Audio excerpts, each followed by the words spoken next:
Well, we're best to have a ramble, but at Paddy Walsh's rambling house. Paddy, you're the best talker in the West, is that true? Well, I don't know about that, but I'd have a go at it anyway. I'd say... Talking on my life, but nobody seems to listen. I'd say you have plenty to listen. Thanks that you're taking up the offer to ask me something today. Now, what are you going to ask me now? Well, I have to ask you about the hat, because it really is spectacular. Well, the hat, there's a story to the hat.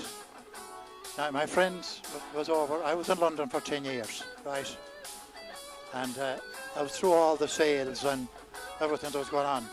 Petticoat Lane was the big thing. And it was the big thing in London, the London streets on a Sunday morning.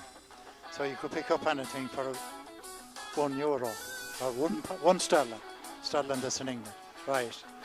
But I've gone out to England now since 1961. But this man said, Paddy, he said, I'm going to England, I might buy you something. Well, I went away, and he was going down through the sales, they're still there. And this man was selling the smallest hat to the largest hat. So he said, what do you want for the largest hat? Well, he said, I want 5 sterling. And I said, he give you 1 for it. Oh no, he said, these hats are very scarce. So I said, Paddy, striking a bargain. We have great people striking bargains in the fairs and the markets and all that jazz.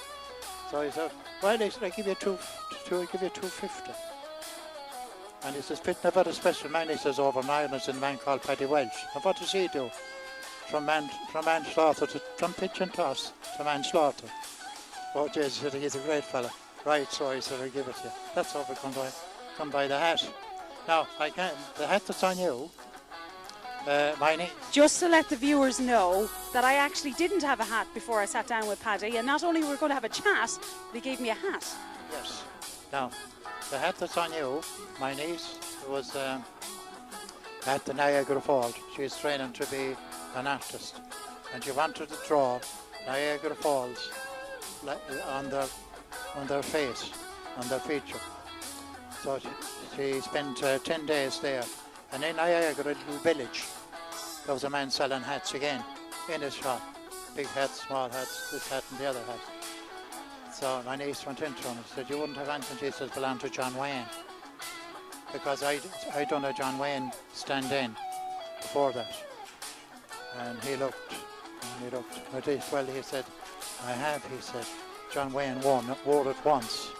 And once John Wayne wore it once, become second-hand. Do you mind that? He said, no, she says, I don't. So she gave $25 for the hat that's on you. And I'm wearing... came from Niagara Falls. Folks, I'm wearing John Wayne's hat, one of my favourite actors, and he starred in one of my favourite movies, The Quiet Man. But there's no way that you could get an award for being the quiet man, Paddy. It's so lovely to meet you, and enjoy the rest of your day. That's the story in the 2 hats now. Yeah, and I'd done the thing, The Quiet Man, and all that kind of thing over in Kong when they was in it. And I shook hands to Maureen O'Hara.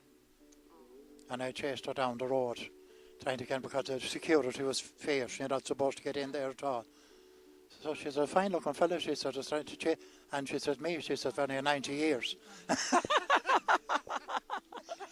Thanks, Paddy. Great to meet you.